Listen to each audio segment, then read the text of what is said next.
The plane lurched violently, engines screaming like a banshee in the storm, and I gripped the armrest so hard my knuckles cracked white, convinced this was it. The end of a life half-lived in shadows. Beside me, a stranger's hand shot out, steady and warm, clamping over mine without a word. His eyes locking onto mine with a fierce calm that said, "I've got you. Breathe," he whispered, voice cutting through the chaos like a lifeline. "Or the fear wins." I'm Dominic Hale, 34, rising star at a cutthroat tech firm in Seattle, the guy who closes multimillion-dollar deals while pretending my heart isn't a battlefield. That flight from JFK to Seattle-Tacoma was supposed to be routine.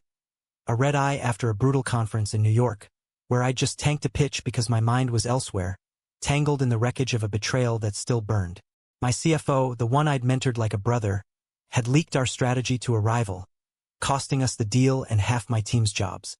I'd fired him on the spot, but the rage festered, turning me into a leader who barked orders from a fortress of distrust. No one got close. Not anymore. The man next to me, Gabriel, he introduced himself once the turbulence eased, didn't fit the profile of your average aisle warrior. Mid-30s, like me, with sharp jawline shadowed by stubble. Wire-rimmed glasses perched on a nose that looked like it had been broken once and earned its character. He wore a faded flannel over a band tee from some indie group I'd never heard of, jeans worn at the knees, and carried a battered messenger bag stuffed with dog-eared paperbacks and a sketchpad. Artist, writer, he smelled like cedar and rain, the kind of scent that lingers after a Pacific Northwest hike. "Sorry about the hand," he said, pulling back with a sheepish grin as the seatbelt sign dinged off. "Old habit. My dad was a pilot. He always said fear's just wind. You ride it or it breaks you." I forced a laugh, rubbing my palm where his touch still ghosted. "Dominic. And yeah, well, I'm more of a boardroom warrior than a skydiver." That drop had me rethinking my life choices. "Gabriel Reyes," he replied, extending that hand again, firmer this time. His grip was calloused artist's hands, strong from creation, not keyboards. "What brings a guy like you to the red-eye? Escaping something? Or chasing it?" The question hit like a gut punch. Escaping? Hell yes. Chasing? That was the dream I'd buried years ago, back when I was a closeted kid in a small Ohio town, trading whispers with my high school crush under the bleachers before he ghosted me for college and a straight life. Now, at the top of my game, I led a team of 40, but vulnerability? That was for the weak. Or so I'd convinced myself after Mark, the CFO, my almost friend, sold us out for a better offer, whispering apologies that rang hollow as he packed his desk. "Just work?" I muttered, staring at the in-flight magazine's glossy lies about luxury escapes. "Tech conference. You know, the usual grind." Gabriel nodded, but his eyes, dark, knowing, didn't buy it. He flipped open his sketchpad, pencil scratching softly as the cabin lights dimmed. I should have plugged in my noise-canceling headphones, scrolled through emails, plotted revenge on Mark.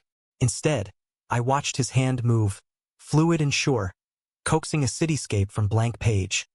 Jagged skyscrapers under a bruised sky, figures blurred in the rain. It was New York, alive and aching. "Beautiful," I said before I could stop myself. He glanced up, surprise softening his features. "Thanks. That's how I process storms, betrayals. They're all just lines waiting to connect." Betrayals. The word hung there, heavier than the recycled air. I shifted, the leather seat creaking like a confession. "Yeah? Well, mine's fresh. Trusted the wrong guy at work. Cost me everything I built." Gabriel's pencil paused. He closed the pad gently, turning fully toward me. The cabin was a cocoon now, snores and screen glows isolating us in this metal tube hurtling west. "Tell me," he said simply, no pity, just space. And God help me, I did. Words spilled out like they'd been damned too long. The late nights mentoring Mark, the barbecues at my cabin where we'd grill salmon and dream big, the way his eyes had lit up when I handed him the keys to his first corner office.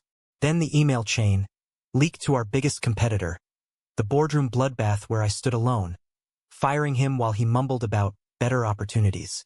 The team scattered like shrapnel, layoffs, resentment, whispers that Dom's too soft, too trusting. I'd armored up since, meetings turning into interrogations, feedback sessions into fault-finding missions. Leadership, my ass. It was survival. Gabriel listened, chin resting on his fist, the way a therapist might if they gave a damn. When I trailed off, hoarse from the altitude dry air, he leaned in. Sounds like you loved him, not like a brother, deeper. The kind that sneaks up on you in quiet moments. My breath caught. Loved? Mark had been straight as an arrow, married with kids. But yeah, there'd been glances, charged silences over whiskey that I'd chalked up to ambition's haze. Or maybe I'd just been projecting. Starved for connection in a world that prized my suits over my secrets. Nah, just respect. Betrayal stings worst from friends. He smiled faintly, sad around the edges. Respect's a start. But here's the thing, Dominic, leadership isn't about building walls. It's about bridges. The kind that scare you because they might collapse. He paused, gaze drifting to the window where clouds swallowed stars. I learned that the hard way. Used to run a community art co-op in Brooklyn. Poured my soul into it. Nights teaching queer kids to paint their truths. Walls exploding with color against the gray. Then my partner of 8 years. He bailed. Took the funding connections I'd nurtured. Started his own gallery across town. Called it Evolution. Left me with empty studios and a heart full of what-ifs. Queer kids. Partner. The words landed soft, but they cracked something in me. A fissure where light leaked in. Gabriel was gay, out and scarred, wearing his history like that flannel. Comfortable, lived in. Me? I dated women in college, a few guys in secret after moving to Seattle, but always on the down low, apps deleted by dawn. Leadership demanded perfection, not parades. I'm sorry, I said, meaning it more than for his loss, for mine too. How'd you keep going? His laugh was low, rueful. I didn't at first. Rage built a fortress. Fired volunteers on suspicion, hoarded ideas like gold. The co-op died slow. Kids stopped coming. Colors faded. Then one night, blackout in the city. I'm alone in the dark, sketching by candlelight, and it hits me. I was leading from fear.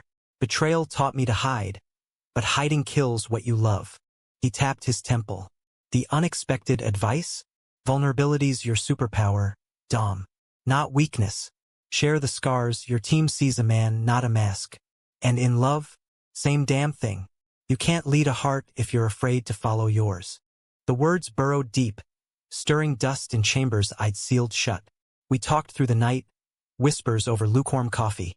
His stories of Brooklyn block parties where drag queens judged pie contests. Mine of Seattle's fog-shrouded hikes where I'd imagine a life unscripted. Gabriel sketched me once. Quick lines capturing the tension in my jaw, the hope flickering in my eyes. See, he said, you're already bridging. By dawn, as wheels kissed tarmac in Seattle, numbers exchanged felt like promises. Coffee turned to dinners. Dim sum in the International District, his laugh cutting through my guarded quips. Trail runs in the Cascades, where sweat and silence built trust stronger than boardroom bonds.